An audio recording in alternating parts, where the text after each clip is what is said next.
यकजहती में चल रही है दो पार्टियां, ऐसे में पीडीपी को कैसे आप ऑन बोर्ड लेंगे और क्या आपको लगता है ऑन बोर्ड? देखिए ना, मुझे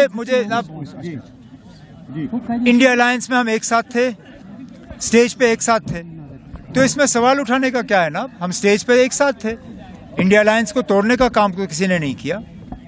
तो फिर सर मियां साहब को नॉर्थ कश्मीर से लाके क्या नेशनल कॉन्फ्रेंस यहाँ पे कमजोर थी कि यहाँ पे इतने सारे कैंडिडेट थे?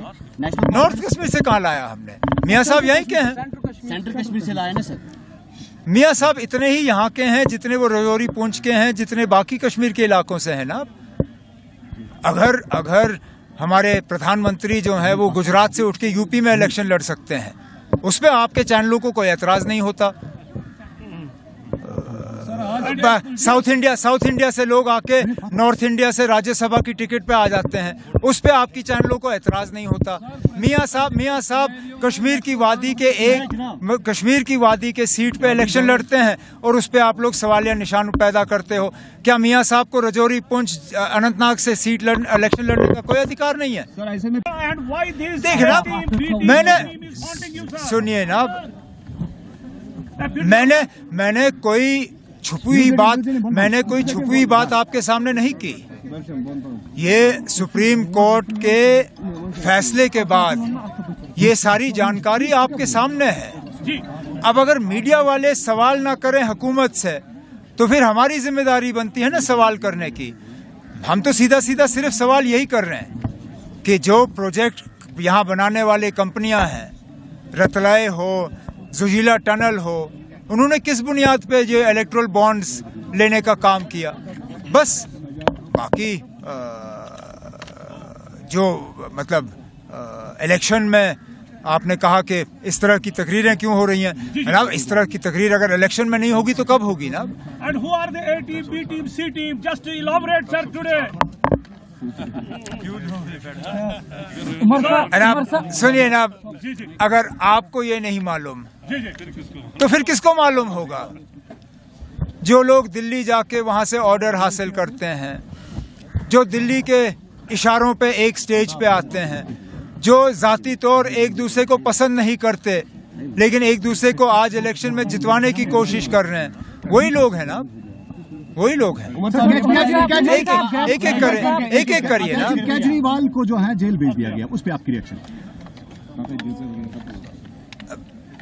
न सिर्फ हमने बल्कि दुनिया के ताकतवर मुल्कों ने भी इस चीज का जो है इसको नोटिस किया है, किस तरह इलेक्शन से पहले चुन के ऑपोजिशन के लीडरों को निशाना बनाया जा रहा है।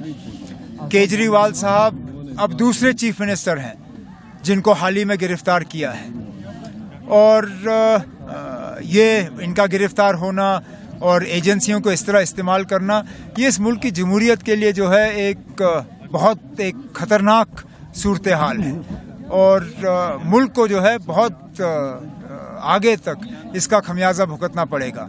अब हम तो ये उम्मीद करते हैं कि सुप्रीम कोर्ट और इलेक्शन कमीशन जो है इस चीज़ का जो है इसको नज़रअंदाज ना करें और इलेक्शनों में इस तरह एजेंसियों को इस्तेमाल जो है उस पर रोक लगाएं। उमर साहब, ये बताइए कि डिबेट उठाएगा क्योंकि वोट जो है कहा जा रहा है डिवाइड होगा और उसका फायदा बीजेपी को मिल सकता है। आप लोग तो ये चाहोगे ही, लेकिन मुझे इस तरह का कोई इशारा नहीं मिला है ना। पीडीपी समझते हैं आपकी चैलेंज एक होगा पीडीपी। आप पीडीपी को क्यों हमसे लड़वाने की कोशिश कर रहे हो? सुनिए ना, पीडीपी ने कहीं कहा कि वो इलेक्शन लड़ रहे हैं?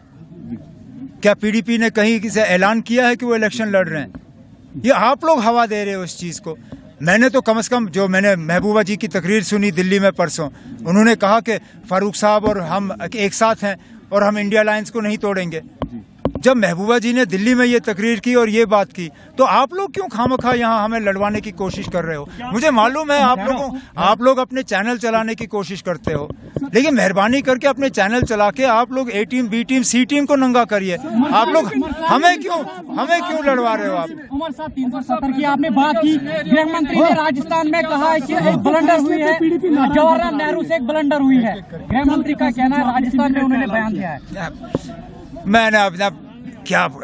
मैंने 370 पर जितना कहना था कह दिया ना, और क्या कहना है? बीजेपी को तनकीद बनाने के बावजूद आपके हरीफ कह रहे हैं कि ईडी के प्रेशर के बाद उमर साहब और फारूक साहब के जो प्रोटोकॉल है वो तब्दील हो चुके हैं। कहाँ हो चुके ना?